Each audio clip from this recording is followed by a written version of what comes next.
In last week's video, I reviewed Fiedler Audio's new plugin, Gravitas. Gravitas is a multi-channel dynamics processor that has a few very unique features up its sleeve that no other plugin is capable of. First, it is a multi-channel compressor that can take an input of up to 64 channels when used as a regular plugin, and up to 128 channels when used as an insert in Fiedler Audio's Dolby Atmos Composer. The regular plugin version also has the ability to work with external multi-channel sidechain inputs, which can have up to 64 channels as well. While my review of Gravitas was generally very well received, and I'm going to leave a link to that video in the description so that you can check it out, some commenters have pointed out that this is an expensive plugin and have questioned my motives about why I'm so positive about Gravitas.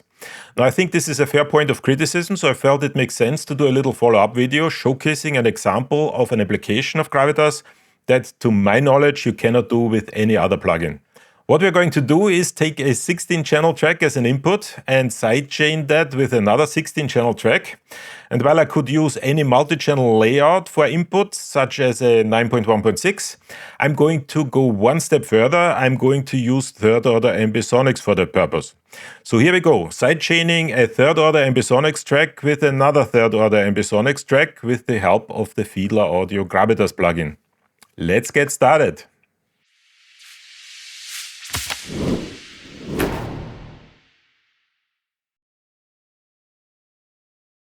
Before I get started, a few comments and disclaimers. First, Fiedler Audio has provided me with a free license of Gravitas. However, they have no influence on this video and nobody saw it before it goes live. Everything that I'm going to say is strictly my own opinion. Second, while I'm going to work with ambisonics today, this is just for demonstration purposes. You can do the exact same thing with any multi-channel audio up to 64 channels wide. You could, for example, do the same thing with surround sound audio in the 22.2 Hamasaki layout. So even if you're not working with ambisonics, this should still be interesting to you. Third, I already see people hammering away in the comments that manipulating ambisonics in the way I'm going to do today potentially disturbs the validity of the ambisonics signal, and that is correct.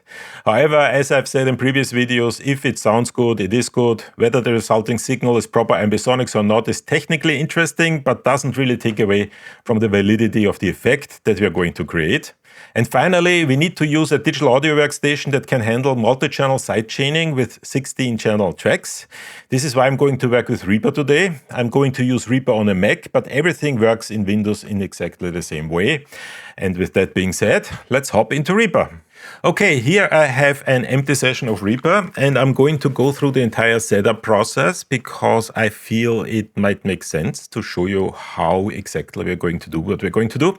Now, what we want to do is we want to take a 16-channel track in third-order ambisonics, and we're going to sidechain that with another 16-channel track also in third-order ambisonics. So the first thing that we need is we need to have two 16-channel third-order ambisonics track. And once again, as I said before, I'm just using ambisonics for demonstration purposes. You could use any multi-channel audio, 9.1.6, 7.1.4, 22.2, whatever floats your boat. But we are going to use ambisonics today because I think that's actually a really interesting thing to do. So first of all, we are going to add another track, and we are going to turn that into a 16-channel track. So let's set that here to 16 channels. And then I'm going to add an instance of Skydust. Now, you could use any plugin that can produce ambisonics, or you could use any audio really and kind of turn that into ambisonics, but I'm going to use Skydust for that particular purpose. In case you don't know, Skydust is an instrument from sound particles that can output in third-order ambisonics directly, and that's just going to make things a little easier. So let's open up Skydust, then I'm going to use the VST3 version here. Couple of things that you need to do. First of all, Skydust defaults to 9.1.6. I want to have third-order ambisonics, so let's switch that over to third-order ambisonics. Here we are, third-order ambisonics. And then what I'm going to do is I'm going to use one of the presets, and the presets that I'm going to use is the nasty bass preset here. We will see that this actually kind of works quite well for what we want to do. Now, currently the plugin is producing third-order ambisonics, so in order to actually get the correct impression, the next thing we need to do is we need to kind of convert it back into stereo so that you guys can hear and I can hear something. The way we're going to do that is by putting an instance of a third-order ambisonics decoder on our master bus. Now, the first thing we need to do in order to make that work is actually we need to turn our master track into a 16-channel track. Otherwise, the plugin is going to complain. And then we're going to add a decoder. Now, I'm going to use the Audio Brewers decoder. Where are we? I'm going to use the VST3 version. Here we are, VST3 AB decoder. We're going to add that. And it is on a 16-channel track, so the AB decoder thinks it has to convert that into 9.1.6. We are not going to do that. We're going to convert that into stereo so that, once again, you guys hear and I can hear everything correctly. And I'm going to switch that over to headphones mode, which essentially means that we're going to have a binaural rendering here. That will essentially also make sure that we hear something. Let's just press a key and see if we get some audio. And yes, we do. So this is once again producing third-order ambisonics directly.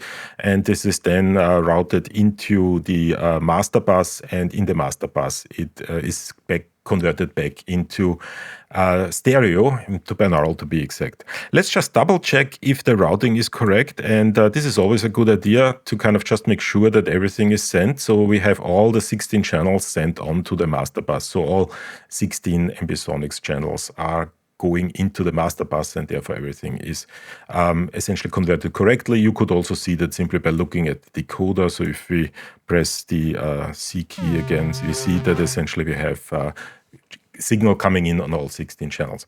So far so good.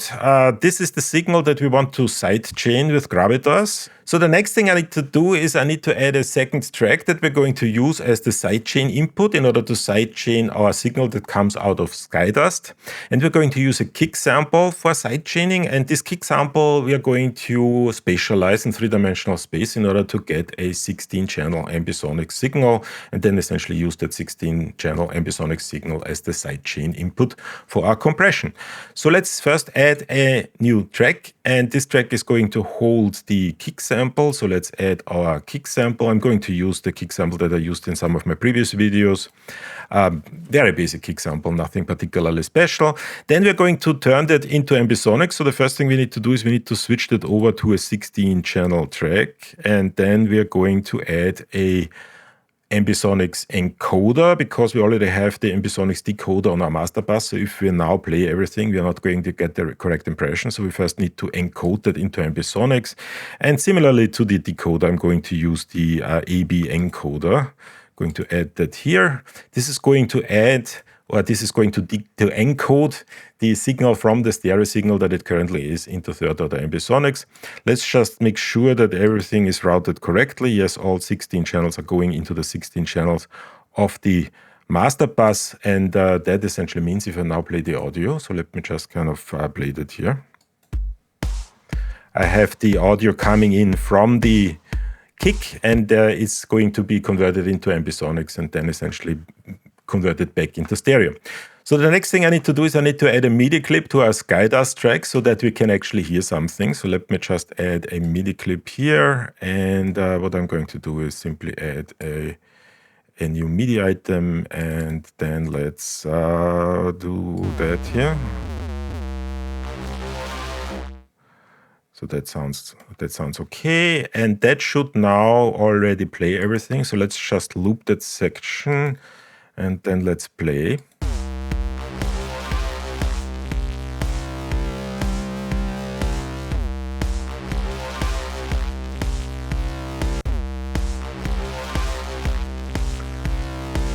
And what I want to do now is we want to sidechain our bass with that kick. But before we do that, let's move that kick around, because otherwise it's a little bit boring, because the kick currently sits at left and right channels. So we actually want to have the sidechain input be a full spatial signal. So let's just move that around a little. So the first thing I'm going to do is I'm going to go into the encoder, and I'm just going to move that up a little. And then I'm going to reduce the width, because I want to have that signal to be mono only. I'm going to leave the omni alone. Omni essentially means the signal that is sent into the mono channel, really. So I'm going to leave that alone. And then I'm going to just kind of move that signal around. So let me just add a automation lane. And what we're going to do is in the encoder, we are going to move the azimuth, and let's just make that a little bit larger. And then let's just move that from one side to the next, and maybe like that. And that essentially should now move the kick around the head, slightly elevated, and that will essentially give us a full ambisonic signal. So let's just play the audio again. So you can hear the kick move around.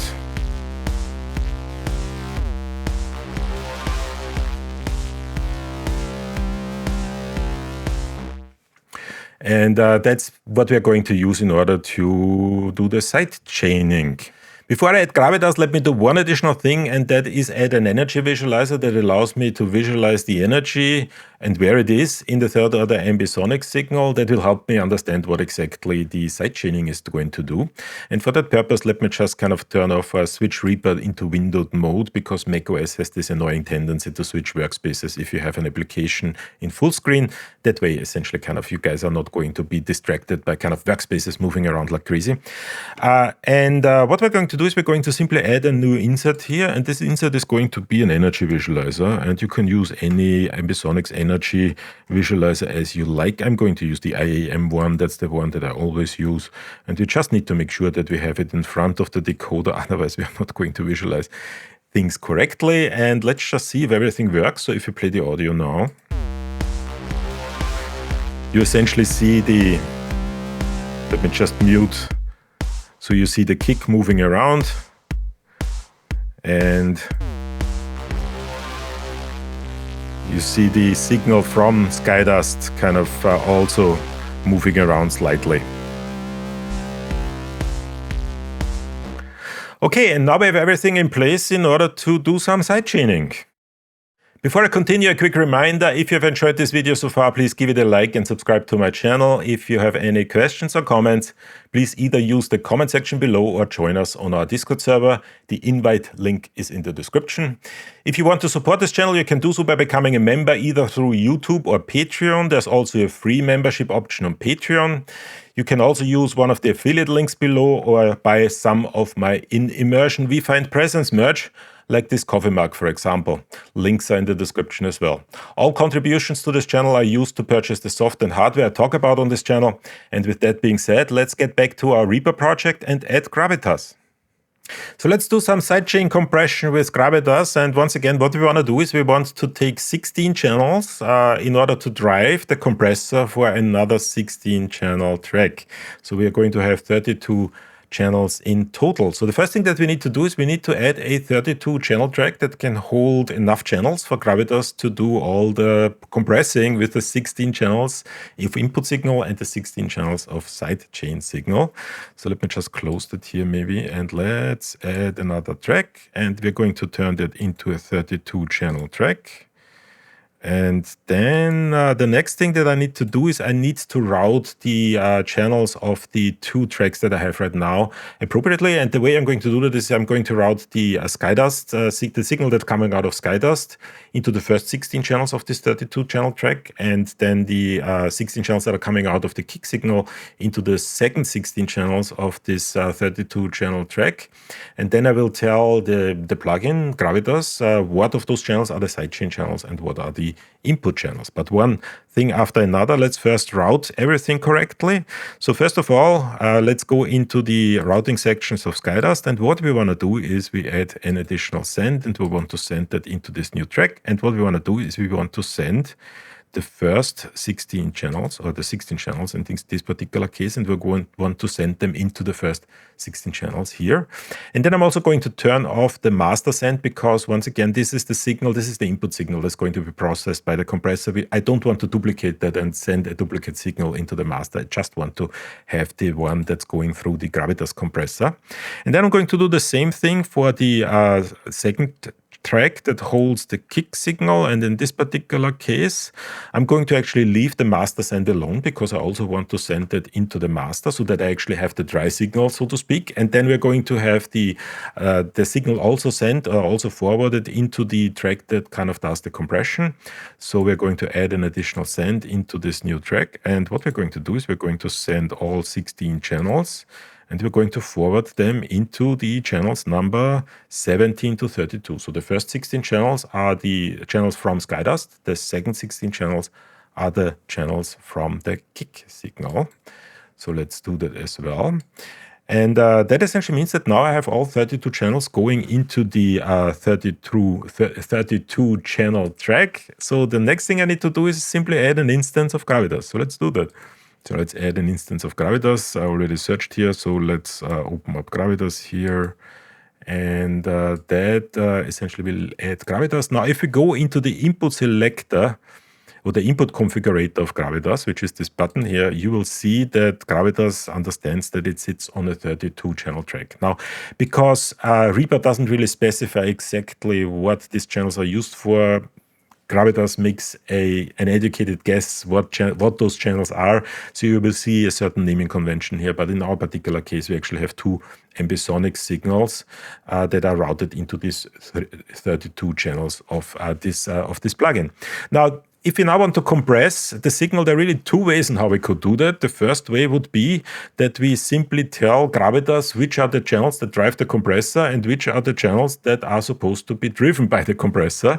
And we can do that by simply unlinking here and then selecting which channels are the input channels and which channels are the detector channels.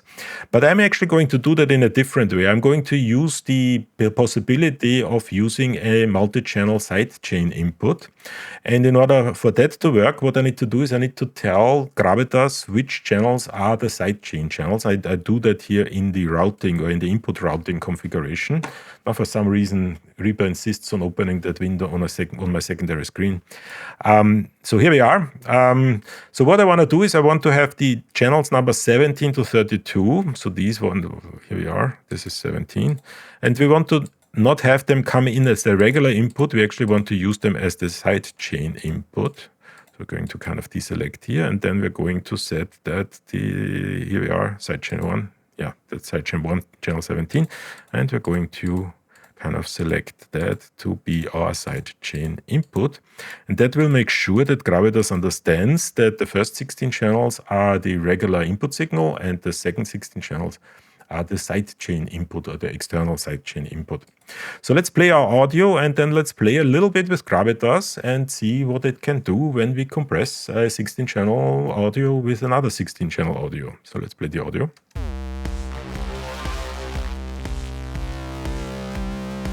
Now the first thing I'm going to do is I'm going to enable the external sidechain input. That will switch the current signal because currently the detector is essentially the first 16 channels, or these first 16 channels are used as the detection signal.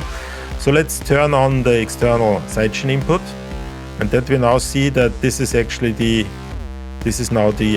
kick signal that is used.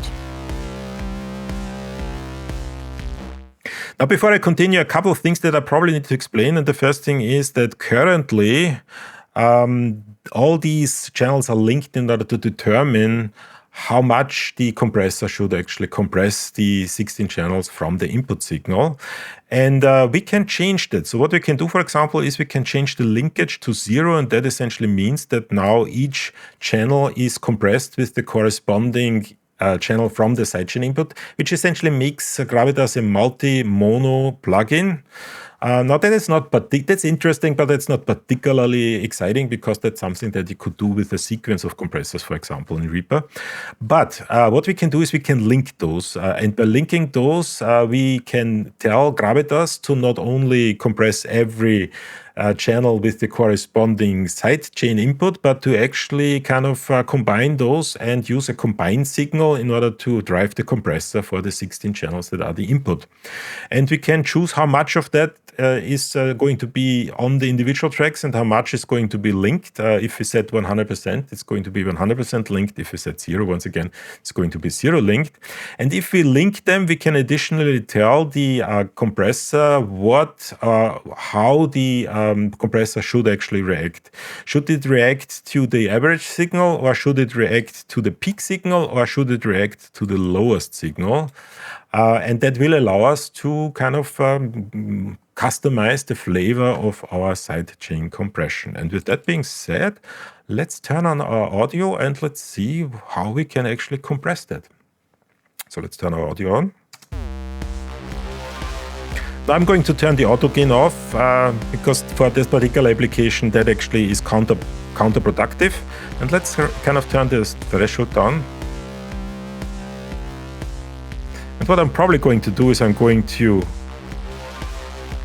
disable the dry signal. I'm going to kind of turn off the master send of the kick for a second so that we get a better understanding of what exactly is happening with the ambisonic signal. And once again, we can change the way this compressor acts. So we can kind of change the linkage to 0. That would essentially compress each channel individually with the corresponding input channel, or we can link them or anything in between. And then we can change the peak mode. So for example, if you want to have it react more on the kind of peak signal and not so much on the average, we can set that to somewhere, I don't know, somewhere here at 65%.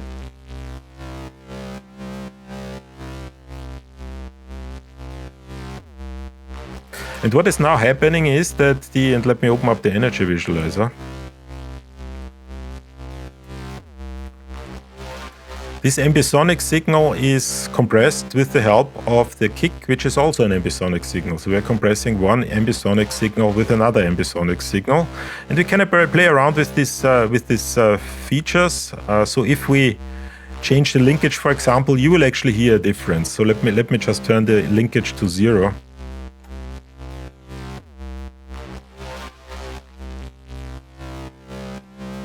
So if you listen carefully, you will actually hear a difference. So this is multi-mono, and this is completely linked.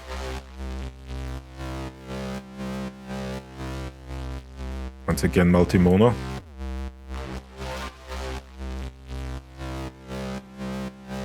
Let's turn the peak mode down a little, it becomes a little bit more obvious.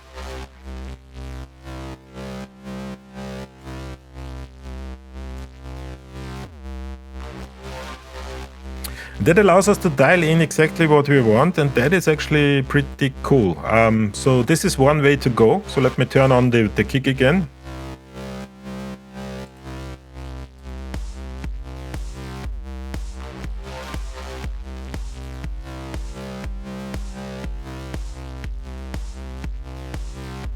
That is a very unique way of using Gravitas in order to do something that no other plugin can do, compressing an ambisonic signal with another ambisonic signal.